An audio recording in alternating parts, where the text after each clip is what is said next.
اعوذ باللہ من الشیطان الرجیم بسم اللہ الرحمن الرحیم۔ آدم علیہ السلام کے دونوں بیٹوں کا کھرا کھرا حال بھی انہیں سنا دو۔ ان دونوں نے ایک نذرانہ پیش کیا، ان میں سے ایک کی نظر تو قبول کی گئی اور دوسرے کی مقبول نہ ہوئی، تو وہ کہنے لگا کہ میں تجھے مار ہی ڈالوں گا۔ اس نے کہا اللہ تعالیٰ تقوی والوں کا ہی عمل قبول کرتا ہے، گو تو میرے قتل کے لیے دست درازی کرے لیکن میں تیرے قتل کی طرف ہرگز ہاتھ نہ بڑھاؤں گا۔ میں تو اللہ تعالیٰ پروردگار عالم سے خوف کھاتا ہوں۔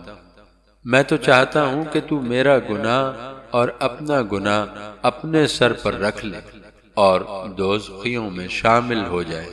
ظالموں کا یہی بدلہ ہے۔ بس اسے اس کے نفس نے اپنے بھائی کے قتل پر آمادہ کر دیا اور اس نے اسے قتل کر ڈالا، جس سے نقصان پانے والوں میں سے ہو گیا۔ پھر اللہ تعالیٰ نے ایک کوے کو بھیجا جو زمین کھود رہا تھا تاکہ اسے دکھا دے کہ وہ کس طرح اپنے بھائی کی نعش چھپا دے۔ وہ کہنے لگا ہائے افسوس، کیا میں ایسا ہونے سے بھی گیا گزرا کہ اس کوے کی طرح اپنے بھائی کی لاش کو دفنا دیتا، پھر تو بڑا ہی پشیمان اور شرمندہ ہو گیا۔ صدق اللہ العظیم۔ مروی ہے کہ چونکہ اس وقت دنیا کی ابتدائی حالت تھی، اس لیے یوں ہوتا تھا کہ حضرت آدم علیہ السلام کے ہاں ایک حمل سے لڑکا اور لڑکی دو ہوتے تھے، پھر دوسرے حمل میں بھی اسی طرح ایک لڑکا اور ایک لڑکی، تو ایک حمل کا لڑکا اور دوسرے حمل کی لڑکی، ان دونوں کا نکاح کرا دیا جاتا تھا۔ حابیل کی بہن تو خوبصورت نہ تھی اور قابیل کی بہن خوبصورت تھی، تو قابیل نے چاہا کہ اپنی ہی بہن سے اپنا نکاح کر لے۔ حابیل جانور پالا کرتا تھا جبکہ قابیل کھیتی کرتا تھا۔ آخر یہ فیصلہ ہوا کہ تم دونوں اللہ کے نام پر کچھ نکالو، جس کی خیرات قبول ہو جائے اس کا نکاح اس کے ساتھ کر دیا جائے گا۔ چونکہ اس وقت کوئی مسکین تو تھا ہی نہیں جسے صدقہ دیا جائے، اس لیے یہی دستور تھا، صدقہ نکال دیتے، آگ آسمان سے آتی اور اسے جلا جاتی۔ یہ نشان تھا قبولیت کا۔ اب حابیل نے ایک خوبصورت موٹی تازی بھیڑ نام ربانی پر ذبح کی اور بڑے بھائی قابیل نے اپنی کھیتی کا حصہ اللہ کی راہ میں نکالا۔ آگ آئی اور حابیل کی نظر تو جلا گئی، جو اس زمانے میں قبولیت کی علامت تھی، اور قابیل کی نظر قبول نہ ہوئی، اس کی کھیتی یوں ہی رہ گئی۔ اس نے راہ للہ کرنے کے بعد اس میں اچھی اچھی بالیں توڑ کر کھا لی تھی۔ چونکہ قابیل اب مایوس ہو چکا تھا کہ اس کے نکاح میں اس کی بہن نہیں آنے کی، اس لیے اپنے بھائی کو قتل کی دھمکی دے دی۔ ایک روایت میں ہے کہ حابیل نے اپنے جانوروں میں سے بہترین اور مرغوب و محبوب جانور اللہ کے نام قربان کیا اور خوشی کے ساتھ قربان کیا، برخلاف اس کے قابیل نے اپنی کھیتی میں سے نہایت ردی اور واہی چیز، اور وہ بھی مرے جی سے، اللہ کے نام نکالی تھی۔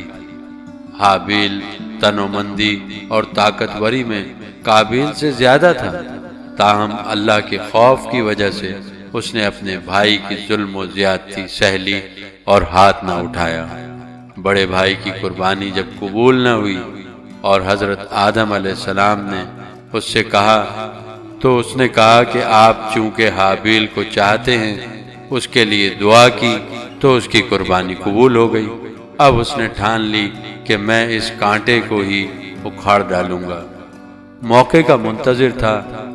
ایک روز اتفاقاً حضرت حابیل کے آنے میں دیر لگ گئی، تو انہیں بلانے کے لیے حضرت آدم علیہ السلام نے قابیل کو بھیجا۔ یہ ایک چھری اپنے ساتھ چھپا کر چلا۔ راستے میں ہی دونوں بھائیوں کی ملاقات ہو گئی۔ تو اس نے کہا کہ میں تو تجھے مار ڈالوں گا، تیری قربانی قبول ہوئی اور میری نہ ہوئی۔ اس پر حابیل نے کہا میں نے بہترین اور عمدہ اور محبوب اور مرغوب چیز اللہ تعالیٰ کے نام نکالی اور تو نے ردی کھدی واہی چیز نکالی۔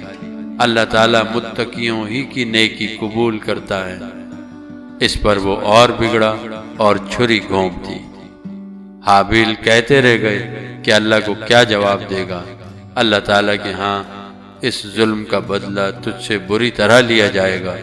اللہ تعالیٰ کا خوف کر مجھے قتل نہ کر۔ لیکن اس بے رحم نے اپنے بھائی کو مار ہی ڈالا۔ جب مار ڈالا تو اب یہ معلوم نہ تھا کہ کیا کرے، کس طرح اسے چھپائے، تو اللہ تعالیٰ نے 2 کوے بھیجے۔ وہ دونوں بھی آپس میں بھائی بھائی تھے۔ یہ اس کے سامنے لڑنے لگے، یہاں تک کہ ایک نے دوسرے کو مار ڈالا۔ پھر ایک نے گھڑا کھود کر اس میں اس کی لاش کو رکھ کر اوپر سے مٹی ڈال دی۔ یہ دیکھ کر قابیل کی سمجھ میں بھی یہ ترکیب آ گئی اور اس نے بھی ایسا ہی کیا۔ ہمارے آقا و مولا حضور علیہ السلام فرماتے ہیں جو انسان ظلم سے قتل کیا جاتا ہے اس کے خون کا بوجھ آدم علیہ السلام کے اس پہلے لڑکے پر بھی پڑتا ہے، اس لیے کہ اس نے سب سے پہلے زمین پر ناحق خون گرایا ہے۔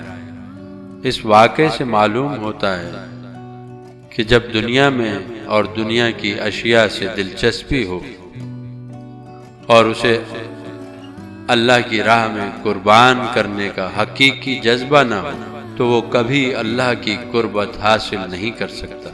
اللہ کی قربت صرف انہی لوگوں کو میسر آتی ہے جو اللہ سے ڈرتے ہیں اور بہتر سے بہتر شے اللہ کی راہ میں قربان کر دیتے ہیں، اور جو اس طرح کی قربانی کرتے ہیں جیسے قابیل نے کی، تو ایسی قربانی بارگاہ الہی میں قبولیت کو نہیں پہنچتی۔